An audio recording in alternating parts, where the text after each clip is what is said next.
So I got my Bondo here, the car Bondo with the hardener, and I have no idea if this is the correct mixture, only because they say things like a golf ball size portion of Bondo for the hardener. So it's like, who the heck knows? So originally the hardener was pink, and the one gal I watched her, she told by the hue, and it does have kind of a lighter blue grayish hue than it originally is. And it feels like it's getting a little thicker, so I'm going to go with it. So it does smell pretty bad. So I'm basically going to just smooth a little bit on initially, just to make sure there's good adhesion.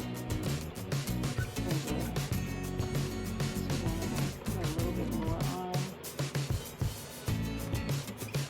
And again, if you have to do this in layers, don't be afraid. I do find that was one of my biggest mistakes when I first started. Like things like putty and wood filler, I would try to do it all in one instead of layering it, and it just, I almost ended up doing it several times over because it just wasn't right. So like, I don't feel like I have enough here, but I also have done this a couple times, and I always feel like I put too much on to make a mess. So this is kind of mold, unfortunately, you kind of have to hold it on while it hardens. But normally you would make a mold that would kind of go all around and encapsulate it.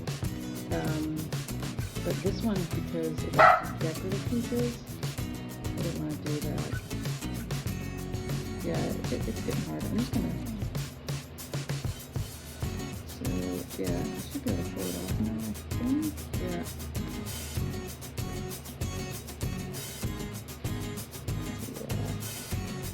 So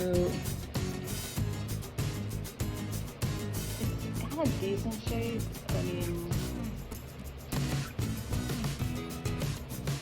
I don't know. This one seems a little iffy. I'm just gonna let this go and harden for an hour or two and see if it's gonna hang.